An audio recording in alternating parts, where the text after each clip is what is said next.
Kroasia memiliki sejarah panjang penuh kepahitan. Negara ini pernah menjadi bagian dari Kerajaan Austria-Hungaria, Kerajaan Serbia, Kroasia, dan Slovenia, Yugoslavia, hingga akhirnya bisa berdiri sendiri sebagai negara berdaulat pada tahun 1991.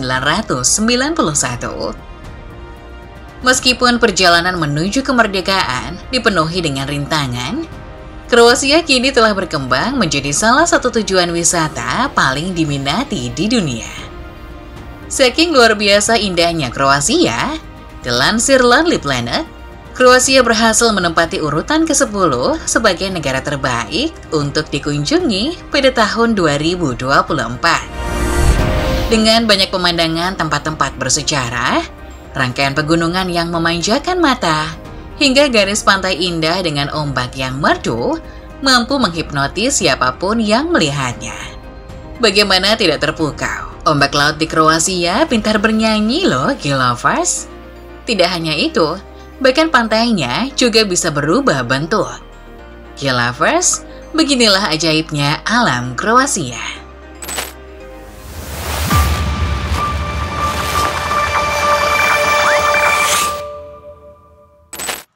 Gilovers, sebelum lanjut, yuk like dulu videonya dan subscribe channel Geography. Jangan lupa nyalakan lonceng notifikasinya agar kalian gak ketinggalan update video terbaru.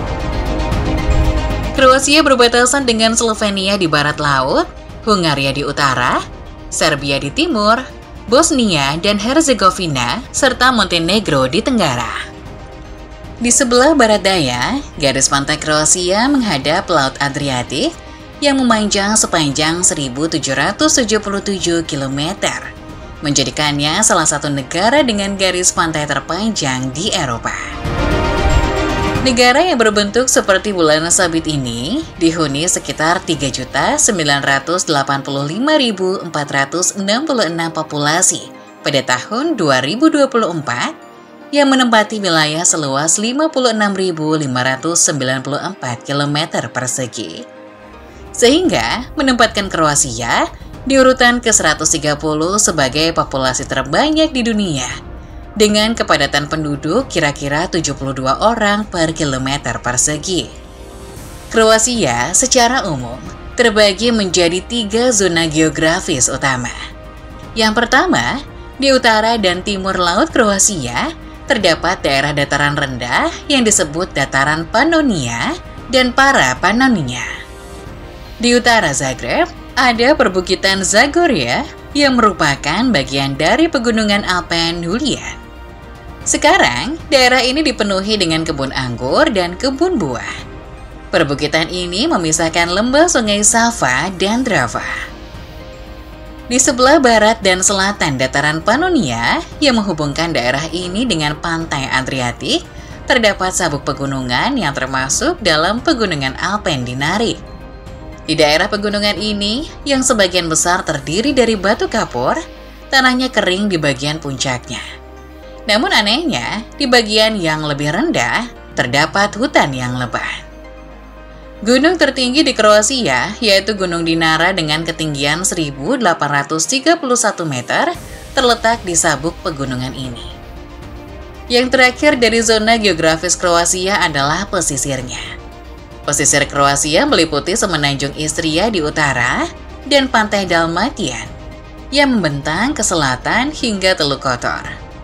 Terletak di antara pegunungan Alpen Dinaric di timur dan Laut Adriatik di barat, garis pantai Kroasia membentang sepanjang 1.800 km yang dikelilingi oleh lebih dari 1.100 pulau dan pulau karang.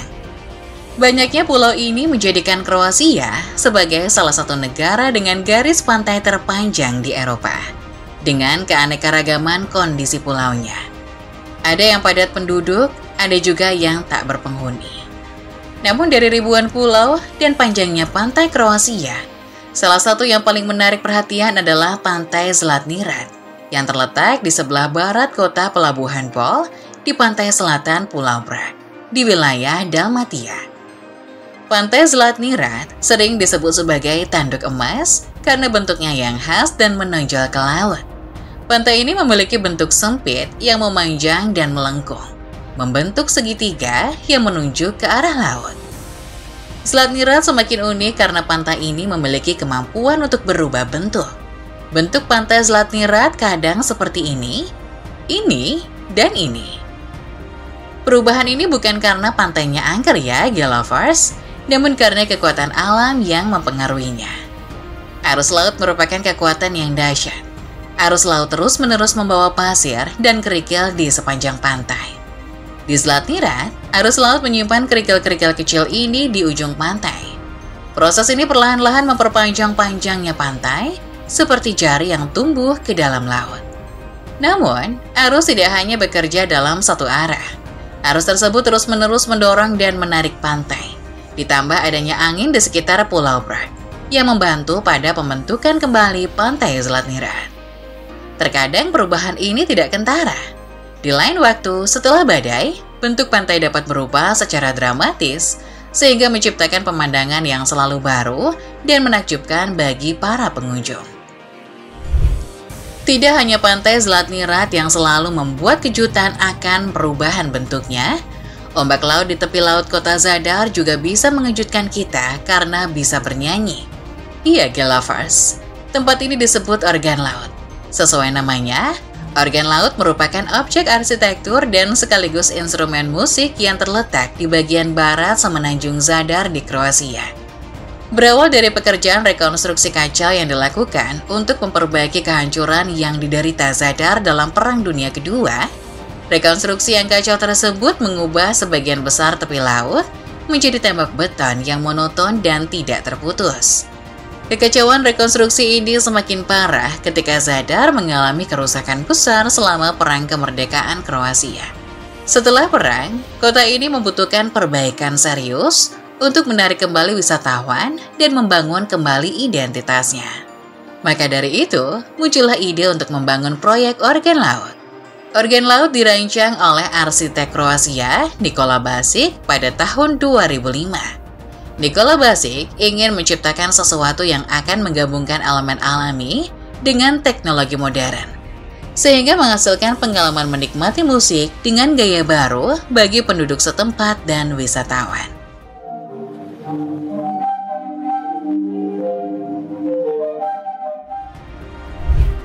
Organ laut menggunakan serangkaian pipa yang dipasang di bawah tangga marmer yang menghadap ke laut.